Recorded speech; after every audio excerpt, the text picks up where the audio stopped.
बड़ी खबर है इस समय। जिस तरह से राम मंदिर ट्रस्ट ने अपनी प्रेस कॉन्फ्रेंस की है, सभी दोषियों को सजा मिले, ये ट्रस्ट ने अपनी प्राथमिकता बताई है। इसके साथ ही ट्रस्ट ने यह भी बताया कि चंपत राय और अनिल मिश्रा का इस्तीफा मंजूर कर लिया गया है।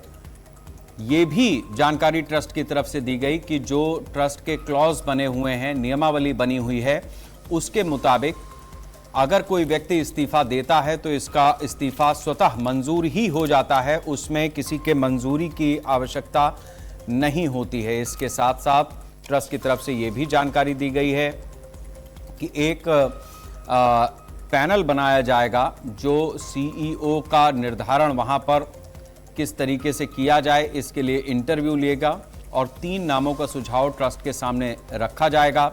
उन 3 नामों में से किसी एक नाम का चयन ट्रस्ट की ओर से किया जाएगा। जिन लोगों को इस कमेटी में रखा गया है, जो इंटरव्यू पैनल तैयार किया गया है, उसमें एक रिटायर्ड न्यायाधीश हैं। इसके अलावा सेना से 2 लोगों को रखा गया है।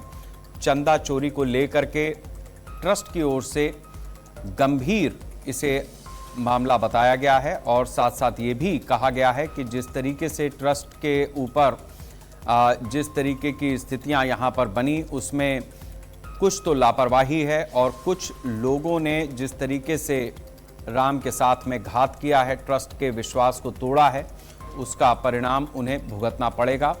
एसआईटी की जो जांच प्रक्रिया चल रही है, जो रिपोर्ट्स एसआईटी ने अब तक दी हैं, वो भी ट्रस्ट के सामने वांची गई हैं, पढ़ी गई हैं, जिसके ऊपर किसी तरीके की कोई टीका टिप्पणी ट्रस्ट की ओर से नहीं की गई है। ये जानकारी भी ट्रस्ट ने अपनी प्रेस कॉन्फ्रेंस में दी है। जो चढ़ावा मंदिर में आता था वस्तुओं के रूप में, वो सभी वस्तुएं सुरक्षित हैं, ये भी ट्रस्ट की ओर से बताया गया है। गोविंद गिरी जी प्रेस कॉन्फ्रेंस में पत्रकारों के सवालों का जवाब दे रहे थे। उन्होंने कहा कि 2800 से ज़्यादा वस्तुओं की लिस्ट है जिसका रजिस्टर तैयार किया गया है, पहले से ट्रस्ट के पास तैयार है, जिसका मीडिया को सामने उसको रखा गया, उसकी लोगों ने तस्वीरें ली और इस बात को भी प्रामाणिक रूप से कहा गया कि अगर कोई चाहे, जिसने किसी वस्तु का भेंट दिया है रामलला के लिए, तो वो अयोध्या आकर ट्रस्ट से समय लेकर अपने उस वस्तु का अवलोकन कर सकता है, वो किस तरह से सुरक्षित है, इस बात को उसे बताया जाएगा, उसको दिखाया जाएगा। जहां तक बात चांदी की थी, तो ट्रस्ट की तरफ से कोषाध्यक्ष गोविंद गिरी जी ने कहा कि इसका काम एसबीआई को सौंपा गया था और इस समय हमारे साथ विश्व हिंदू परिषद के अंतर्राष्ट्रीय अध्यक्ष आलोक कुमार जी हैं। आलोक जी, बहुत स्वागत है आपका। मैं शेखर त्रिवेदी, आज की खबर से। कैसे हैं आप?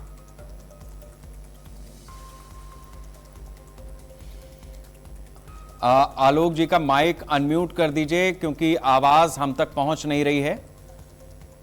दोबारा बोल दीजिए प्लीज। मैं अच्छा हूं, बहुत धन्यवाद जी।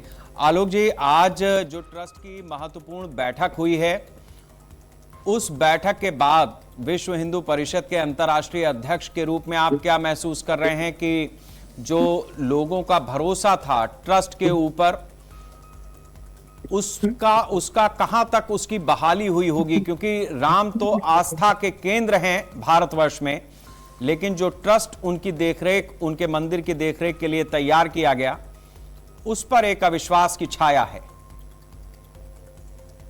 मैं समझता हूं कि आज की बैठक में जो हुआ वो विश्वास बहाली की ओर बढ़ा हुआ एक कदम है।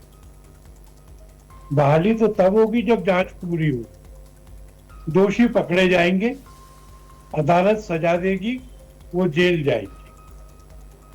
पर ट्रस्ट ने अपनी मंशा स्पष्ट की, बिना शब्दों का जाल बनाए सीधे स्वीकार किया कि जो हुआ है वो तो बहुत गलत है, उसने हम सबको चोट पहुंचाई है, उससे हिंदुत्व के आंदोलन पर असर पड़ा है और यह संकल्प किया कि जैसे हमने माने ट्रस्ट ने सबसे पहले एसआईटी मांगी, एफआईआर मांगी, तो दोषियों को पकड़ने में जो भी सहयोग लगेगा वो जांच में सहयोग भी करे। ट्रस्ट ने कुछ समय पहले बयान दिया था कि जो वस्तुओं का दान दिया गया है वो वस्तुएं सुरक्षित है। आज ट्रस्ट ने प्रेस रिलीज के द्वारा सब दानदाताओं को सूचना दी है, निमंत्रण दिया है कि आपने वस्तुएं दान की थी, आप सत्यापन करना चाहते, ट्रस्ट से समय तय करिए, अयोध्या पधारिए, सत्यापन कराएंगे, राम जी के दर्शन कराएंगे। तो मैं समझता हूं कि ये अच्छे कदम है। ये कहा जा रहा था कि चंपत जी और अनिल मिश्रा जी ट्रस्ट में अपने पदों पर रहेंगे तो जांच को प्रभावित कर सकते, गवाहों को या सबूतों को। उन्होंने इस आशंका को निर्मूल करने के लिए त्यागपत्र दिया था। उनकी भावना का आदर करते हुए त्यागपत्र भी स्वीकार हो गया। तो मैं मानता हूं कि आज की मीटिंग में बहुत अच्छे अच्छे निर्णय हुए। आलोक जी, आप तो खुद कानून के बहुत बड़े जानकार हैं, संवैधानिक पदों पर रह चुके हैं। इस पूरे प्रकरण में जिस तरीके से समय, यानी जिसको कहते हैं ना, एक कानून की भाषा में होती है टाइमलाइन, तो क्या इस पूरे प्रकरण के सामने आने के बाद और आज जो ये प्रेस कॉन्फ्रेंस हुई, इस टाइमलाइन से आप एक कानून के विद्यार्थी होने के नाते और विश्व हिंदू परिषद के अंतर्राष्ट्रीय अध्यक्ष होने के नाते क्या संतुष्ट हैं? मैं बहुत संतुष्ट। मैं बताऊंगा कि क्यों संतुष्ट। 4 तारीख को यह खबर लगी कि कुछ गड़बड़ है। अब मैंने अपने बारे में सोचा कि अगर कोई मुझे आकर बोले कि मेरे ड्राइवर ने मेरे लॉकर से 5 लाख रुपए निकाल लिए, तो क्या मैं सीधे पुलिस को फोन करूंगा या पहले लॉकर खोल के चेक करूं, थोड़ा सीसीटीवी देखूंगा, ड्राइवर अगर अंदर आया होगा तो बुलाऊंगा और बात करूंगा। ऐसी प्राथमिक तहकीकात करना ये ट्रस्ट ने तत्परता से की और ट्रस्ट ने स्वयं होकर के सरकार से कहा कि एसआईटी बनेगी। एसआईटी की प्रिलिमिनरी रिपोर्ट जिस दिन ट्रस्ट को मिली उसी दिन एफआईआर की। जिन 8 लोगों का नाम एसआईटी की रिपोर्ट में था वो 8 और 9वें में लिखा एवं अन्य लोग, और मांग की कि संपूर्ण समग्र जांच कराइए। इस अन्य लोग में वो सब लोग शामिल हैं जिन पर कुछ आरोप लगाए, और समग्र जांच का दायरा ऐसे सब आरोपों की जांच के लिए आता है। तो मैं समझता हूं कि ट्रस्ट ने अपनी जिम्मेवारी, एक बार ये पता लग गया कि चोरी हो रही है, उसके बाद में अपनी जिम्मेवारी को निभाने में कोई कोताही या देरी नहीं की।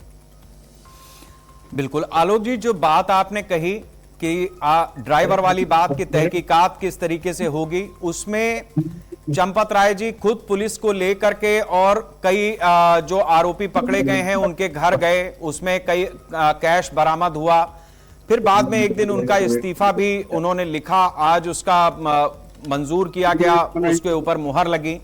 मैं आपसे ये समझना चाहूंगा कि ये पूरी प्रक्रिया जिस तरीके से चली है, 1998 से चंपत राय जी कारसेवकपुरम में ही हैं, शिलाओं के बीच में ही उन्होंने अपना बाकी इधर का जीवन काटा, लेकिन जिस तरीके से पूरा घटनाक्रम हुआ उसमें चाहे नृपेंद्र मिश्रा हो या आज गोविंद गिरी जी महाराज हो, उनको निष्कलंक तो बताते हैं, लेकिन ऐसा लगता है कि सहानुभूति के साथ। तो ये जो एक सहानुभूति वाला प्रकरण है, ऐसा लगता है कि चंपत राय जी की पर्सनैलिटी के साथ वो शायद उतना सूट नहीं करता है, या उस तरीके की स्थितियां होनी नहीं चाहिए थी। लेकिन साथ साथ ये भी कहा गया कि जो दायित्व था उसमें कहीं लापरवाही भी हुई। तो हम इन दोनों चीजों को किस तरीके से देखें, क्योंकि हिंदू जनमानस चंपत राय जी को बहुत व्यक्तिगत रूप से जानता था। अनिल मिश्रा जी का नाम जिस तरीके से आया, जजमान रहे वो जब प्राण प्रतिष्ठा का कार्यक्रम शुरू हुआ, तो ये सारी चीजें कहीं ना कहीं लोगों के मन में बहुत गहरे सवाल पैदा कर रही हैं। होना चाहिए, किसी को छोड़ना नहीं चाहिए। जिनके खिलाफ आरोप है चंपत जी समेत पुलिस इंक्वायर कर ले, एसआईटी इंक्वायर कर ले, हम सब सहयोग कर रहे हैं, चंपत जी भी सहयोग कर रहे हैं। मेरे अपने मन में भी चंपत जी की एक छवि है, इतने वर्ष उनके साथ काम करने के लिए उनका एक आदर है, पर वो आदर मेरे कर्तव्य के रास्ते में बाधा नहीं बन रहा है। कि उसके बावजूद मैं कह रहा हूं कि हमारी ओपिनियन पे मत जाओ, तुम फैक्ट्स की जांच करो। बहुत धन्यवाद आपका। आलोक जी, एक आखिरी सवाल मेरा आपसे और है। गोविंद गिरी जी महाराज ने कहा है कि एसबीआई की भी जांच होनी चाहिए, क्योंकि एसबीआई इस पूरी गिनती की प्रक्रिया का एक महत्वपूर्ण अंग था।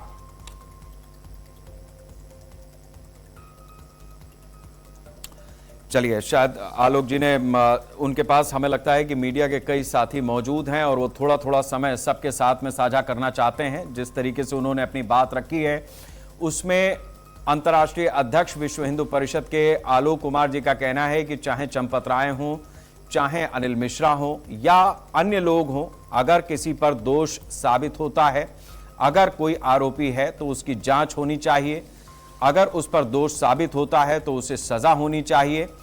विश्व हिंदू परिषद के अंतर्राष्ट्रीय अध्यक्ष आलोक कुमार जी का कहना है कि जिस तरीके से ये प्रेस कॉन्फ्रेंस हुई, जिस तरीके से ट्रस्ट का पक्ष सामने आया है, उससे विश्व हिंदू परिषद काफी संतुष्ट है। फिलहाल एक छोटा सा ब्रेक।